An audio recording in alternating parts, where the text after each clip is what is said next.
Lean Eating Phase 5 Workout B with bands for home. We're going to look at 6 exercises. The first one is the rear foot elevated split squat jump. If you need to keep away from impact, do the rear foot elevated split squat without the jump, or even a regular split squat with the foot on the floor. So let's look at all those options. Option 1, the non-impact version. Hips nice and square. Pull the back knee towards the floor, push through that front heel, squeeze the glute.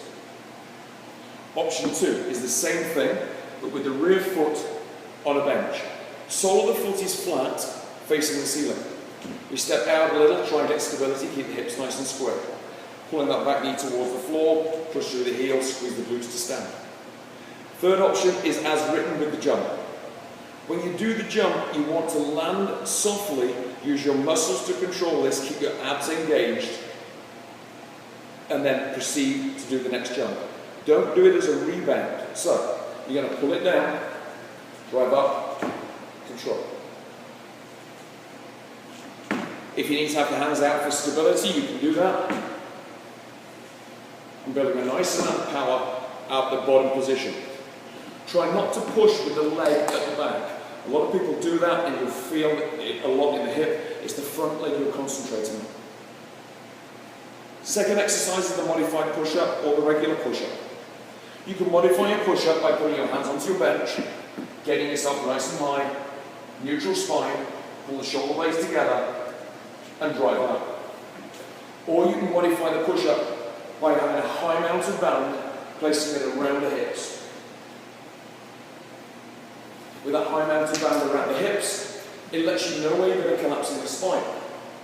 You then lower yourself into your push-up position, set the neutral spine, smooth down, drive up strong. You'll find it's a lot easier to keep that nice neutral hip and to work your regular push-ups.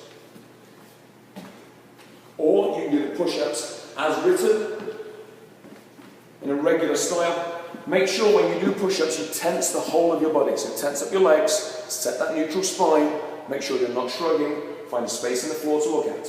Pull your shoulder blades together, drive up strong. Push through the heels of the hands, get a full lockout at the top. Next exercise is the fast mountain climber or the fast knee to stability ball. No stability ball, so we're just going to go with a regular floor mountain climber. To make it easier, we can put our hands on the bench. To make it tougher, we put our hands on the floor. Don't let your knees go past hip height.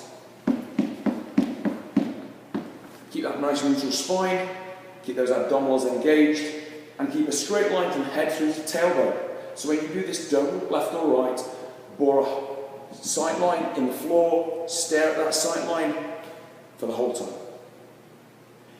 Next 3 exercises is a diagonal squat to press, a row, and a lateral step with an iso hold. The diagonal squat to press, try to mount your band low down.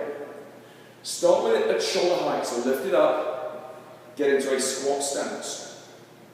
You sit down into your squat. As you drive up, you pivot the back foot. That means lifting the heel, turn down the rear foot, hips stay in line with his chest and shoulders, and at that point, you're going to press. So you squat, press and push through.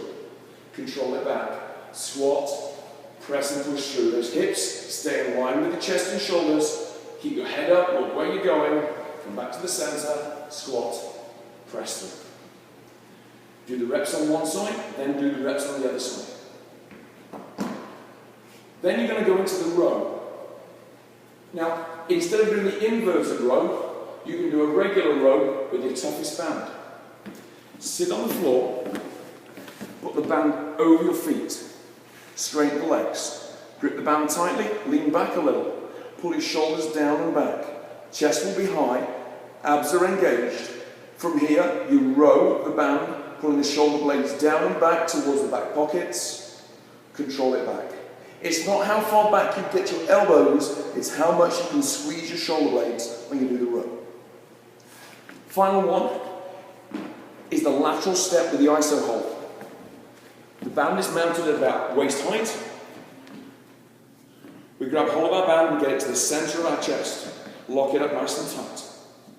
We're going to step out to the side, load our hip, making sure that we push our hip back, so we're working into this glute, and we'll feel quite a good stretch on the inner thigh. Pushing through the heel and using the glute, we come back to the top. Having the hands further out in front increases the core demands on this movement. Do one side, then do the other. Just make sure that when you do this and you do your lateral step, you're trying to keep that ankle, knee, hip doing the work. You don't want to feel this in the front of the knee. You're pushing your bum back to load up your glute, and then you drive to the top. So that's your lean eating phase 5 workout B or workout 2 using the bands.